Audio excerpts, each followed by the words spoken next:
Alright, doing the first of many PoE2 0.2 build content related video things. We don't have patch notes, so like not doing actual specific build stuff, but I wanted to go over the Ascendancies that we had revealed for the patch, kind of just how I feel about each of them individually. Not anything like what, again, builds I think it'll be good for, because without the patch notes I don't see much of a point, but just kind of how the Ascendancies kind of synergize with themselves and overall power level feelings of each of them. So first up we have the Amazon, which is one of the Huntress ones. It's got some elemental damage stuff, a little bit of crit related, and then just this new weakness mechanic. So starting from the right side over here, these individual 2-point nodes. You've got one that makes your life flask recover mana flask recover life. And it's true, it's whatever, it's cool, I guess.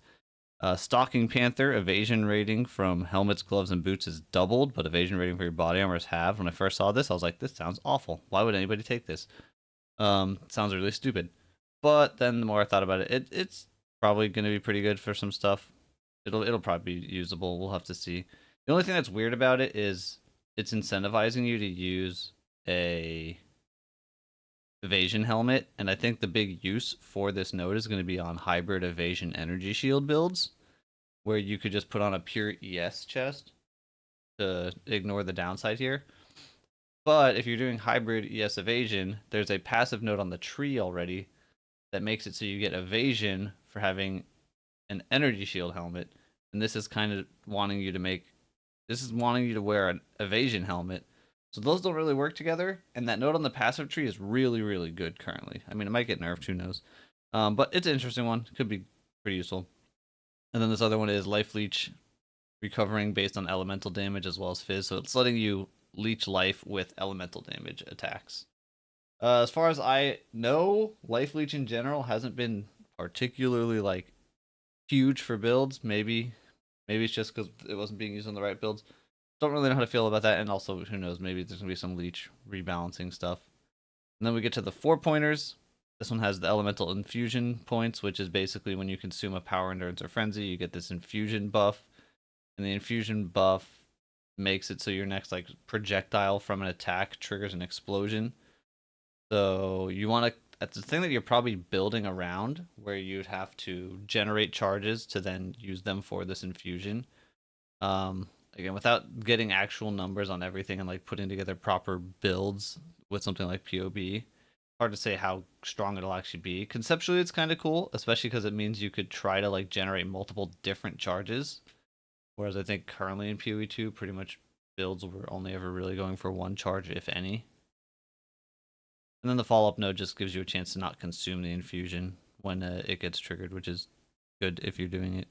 The next one here in the middle is, I think, the weakness one. Yeah, the new weakness mechanic, which looks like on rare and unique enemies, there's just like a little random extra bar within their health bar, where once it hits that small subsection, that counts them as being weakened, exposed, whatever.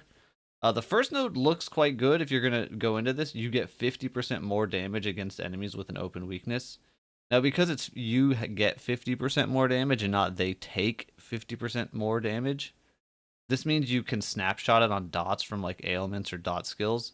So that's where I think this could be used, is with specifically with dot skills. Otherwise, it's probably okay. I don't know what the average uptime on the open weakness is on mobs, or if it's a fixed amount, if you can like calculate how much average this will be. But with dots, because you get snapshot, you can kind of take bigger advantage of it. The follow-up node sounds terrible. So movement speed against open weakness, and skill speed when an enemy has open weakness in your presence. Like this node is not good. I'm not even gonna go into it. It just doesn't sound good at all. And then the bottom one is some crit stuff. You can basically stack accuracy to get extra crit. From what I've seen, it looks like you could get to somewhere in the neighborhood of like +7 to maybe even 10 base crit chance from accuracy stacking pretty easily, which is a lot of base crit. It's pretty big. And then this follow-up node is attacks gain added fizz equal to 25% of the accuracy rating on the weapon. Now, the way this is worded means like if your weapon had 100 accuracy, 25% of that is 25. You're not getting 0 to 25 flat physical. You're getting 25 to 25, which is a lot stronger. I looked at it. I think the big thing for this is it means making good physical weapons is going to be considerably easier because if you hit like 2 physical rolls and then an accuracy roll is pretty close to as good as the actual physical rolls on weapons, and I think it's even slightly better than like hybrid physical on certain bases. It depends. Like faster, weaker weapon bases will benefit more because they can roll the same amount of accuracy. They just don't get as much fizz. But yeah, it's a good node for sure, and especially in like fresh start, HC, SSF, whatever, any of those. Way easier to get a good weapon. So overall, I think this one's pretty cool, and I think this is the one that most people are going to play on Huntress because the next one is Ritualist, and I don't think this Ascendancy is very good. Um, I don't know. Well, it might be. The bottom nodes are +1 ring slot, which is huge, and then the follow up is 25% increased bonuses from your ring's namutes, which is also quite huge. Now, the first node leading into +1 ring, you have to pick one of 3 downsides, which is fine, is whatever. Those ones are actually good. The rest of the Ascendancy kind of is all over the place and just doesn't seem to synergize very well, and also just doesn't seem very strong. Like we have this Wildwood Persistence, 5% life recovery rate per 5% missing life. So as you get lower HP, any of your stuff that's giving you life over time, not instant, gets more powerful. I don't think that that's going to be that good unless I don't know. I maybe there will be something again that I don't know about. Like if you get to low HP and you have a life flask that's non-instant, when you press it, it's going to heal you a lot faster while you're lower as you get higher, whatever.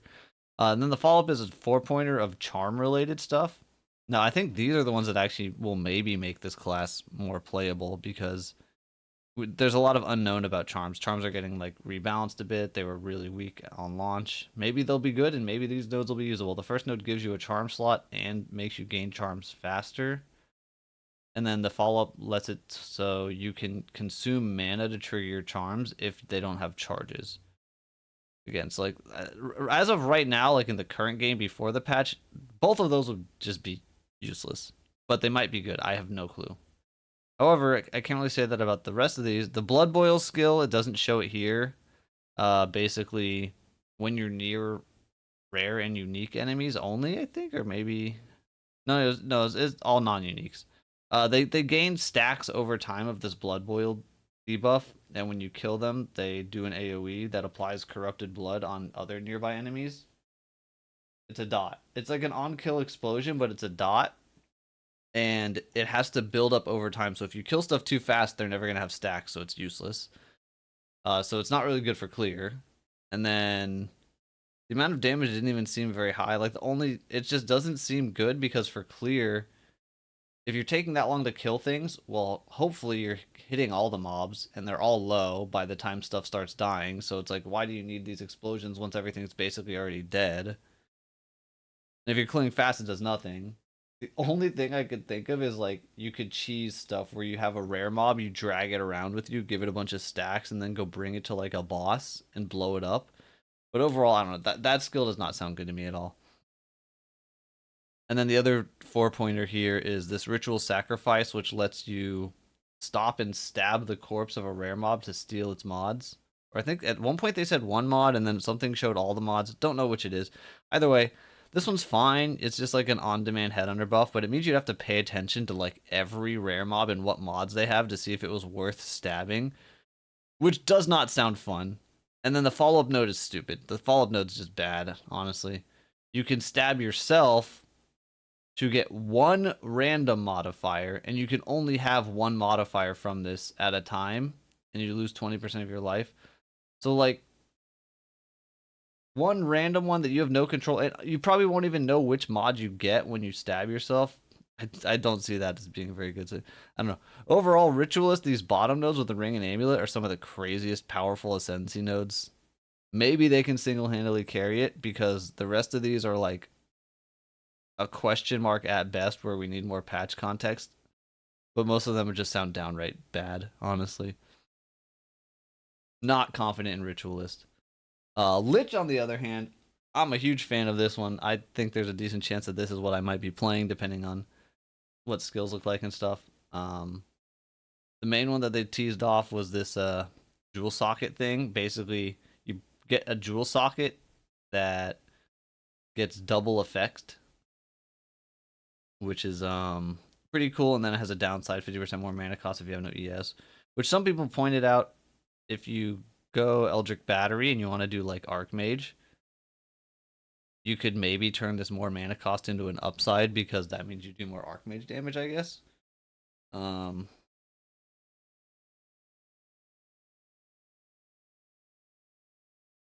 I don't even know if that's true. I actually have to look up Archmage. I didn't play it. I thought Archmage in PoE2 is just based on your max mana and not on the cost. Either way, it's a cool one. It's like a juiced up jewel socket. It's probably decent. I don't think this node's actually that crazy. If you have like a 4 mod jewel with a corruption implicit, then maybe it's pretty crazy. But other than that, we have two 2-pointer nodes that both just kind of give some damage. The one on the right lets you consume power charges on spells, non-channeling, for 25% more damage. And the one on the left lets you get 30% more damage, but now your spells cost ES. I don't know if this 3% cost will get scaled by cost like mana multipliers. I don't know if those are just mana multipliers or if they're purely cost multipliers from like support gems. So maybe that 3% of ES could be even higher. But because it's a cost, like it means if you don't have ES, you can't cast this spell at all, right? But both just solid damage multipliers if you can utilize them. And then what I'm really interested in is this right side. Soulless Form, 10% damage bypasses ES. You lose all your inherent mana regen, but then it gives you mana regen based on your life. If you are just playing a build that is not stacking mana, like a naked character that just has default life and default mana, this might sound like a downside. You're losing all your mana regen, and then you're like getting mana regen from your life. But actually, in reality, this is like a significant boost to your mana regen. On like a default naked character at level 90, I think it's like 4 times as much mana regen. So, assuming this scales with mana regeneration rate, it should because it says regenerate mana. It's just based on your life now. So that's pretty big. And then the follow-up node is the really cool one. And it synergizes with the first one too. Life cannot change while you have energy shield. Now 10% of your damage bypasses ES, but your life can't change. So that turns this into 10% damage reduction. And it opens up a lot of other shenanigans. I have some ideas about doing like a low life build where basically you can get your health down to, sub 35 or whatever to be on low life. And then you just play an ES character and now your life can never go back up. So you're stuck at low life and you can get low life benefits like pain attunement. And hopefully some other shenanigans with it too. But I think that's going to be a really cool one. And then on the left side, you have 2 sets of 4-pointers. One is related to Unholy Might, and the other one is related to Curses. I think this tags some of them wrong, but like the cursed ones, the first node is basically Profane Bloom from PoE1. Cursed enemies killed by you or allies have a 33% chance to explode, dealing a quarter of their life. It's always very cool in PoE1. Should be very cool in PoE2. You're having a way to like consistently curse the trash mobs. And then the follow-up is you can apply additional curse and you can curse hexproof, which is additional curse is just good because additional curse obviously, and then the hexproof is like a quality of life thing to do. I don't think hexproof maps exist in PoE2, but hexproof rare monsters. And then the other nodes are Unholy Might stuff. You and allies in your presence have Unholy Might while you are not low on mana, but you lose mana per second. Unholy Might gives you 30% of damage gained as extra chaos, which is pretty strong, honestly. And then the follow-up says 4% increased magnitude of Unholy Might per 100 max mana. So that one, you could take the first one without taking the second one and it'd be fine. And then the second one is basically just if you actually scaled mana. You're not taking the second one without scaling mana, right? But if you have a lot of mana, you can get like a much, much stronger Unholy Might buff. Yeah, Lich is really cool. It's finally got some generic, just like spell damage stuff, and kind of spell damage stuff that looks like it would work with dot spells really well, both the power charge and the ES cost. So maybe Chaos Dot will actually be playable. That's something I'm really hopeful for. We'll see. Smith is definitely good, almost guaranteed. It's got these 3 nodes here with a Manifest Weapon, Temper Weapon, and Fire Spell and Hit. Fire Spell and Hit should just be like the Mjolnir unique that they showed off. Basically, it's going to be a triggered some sort of fire spells, whatever. And like other triggers, like cast on shock, it's gonna be based on the energy mechanic, where each time you hit, you're gonna get some energy based on whatever parameters. And when it hits 100, it triggers. Cool. Temper weapon was the one where you like stop to cast a buff on yourself, and then your melee attacks trigger explosions for a little while. And then manifest weapon is some like animate weapon thing. I don't remember honestly. Honestly, I'm not really interested that much in any of those. They're probably fine, I guess. I don't know, maybe. However, if you're to take the 4-pointer node here, which is just a copy paste of Chieftain in PoE1, where you can get fire res applies to cold and lightning at half value, and then modifiers to max fire res grant max cold and lightning. And then this body armor node, where you get to pick, if you took these 4 points and then went for the body armor, you would get 4 of these things all on the right side, which is like a ton of different things. I'm not going to go through each single one of them, but basically, at that point, you have now spent all 8 of your Ascendancy passives on defensive nodes. Now, we haven't seen this in PoE2 yet, but in PoE1, in the entire history of PoE1, anytime you were able to spec fully defensive Ascendancy nodes, and even usually like 6 out of 8 defensive, if you can just full stack defense on your Ascendancy, it has always been overpowered, like without exception, basically. So I'm pretty confident in saying that this class is going to be very, very good. Like, it has no damage. All you have to do is find the one skill or find a skill that is particularly powerful in the given patch, and you play that, and there's your damage. I would be extremely surprised if this class is not super strong, especially obviously in SSF and in hardcore. But very good, and I like the body armor smithing mechanic is pretty cool. I think it's a very interesting one. And then finally we have the Tactician? Is that what this guy's called? I don't remember. This one's really hard to evaluate because it has a lot of nodes. This is a mercenary. Let's get that there. And it focuses on a few different things, but a lot of the stuff it focuses on are mechanics that in the current game aren't really good, but maybe they're going to be good with the patch. We don't know. So like it has 4-pointer here for stuff that's based on basically it wants you to get armor and evasion hybrid with these 4-pointers. It's incentivizing you to get both. Currently doing hybrid armor evasion, in my opinion, kind of sucks mostly because a lot of the armor evasion notables on the passive tree in the mercenaries area are bad. Like I think there's 1, 2, 3, 4, 5, 6 or 7 hybrid armor evasion notables, and out of those like 7, like 2 of them are good, or 3 maybe. They're mostly bad. It's really hard to justify doing hybrid, but maybe it'll be better. If it's good, these nodes could be good, and that's kind of a recurring theme. Like this bottom node is based on totems, and if it's mercenary, it's obviously thinking primarily about ballista totems, but you could do it technically with melee totems. Ballista totems currently are terrible. So, like, you would never use this, but maybe it will be good. And then this left side has a persistent buffs, have less reservation. That's just kind of good in general. Like, you can run more reservation. You just need to have gem space to put more ores in. But then one of the follow-ups to it is related to you can place multiple banners. Banners, currently, are terrible, but maybe they'll be good. We did see in part of the preview, they dropped a banner and it had way more AoE than current banners, so they're definitely buffed. We just don't know how much. And then the other note here is allies in your presence gain attack damage equal to 25% of your main hand weapons damage. Obviously, this class is going to be good for supports. This node could be useful for totem builds as well. We'll see. It's an interesting one.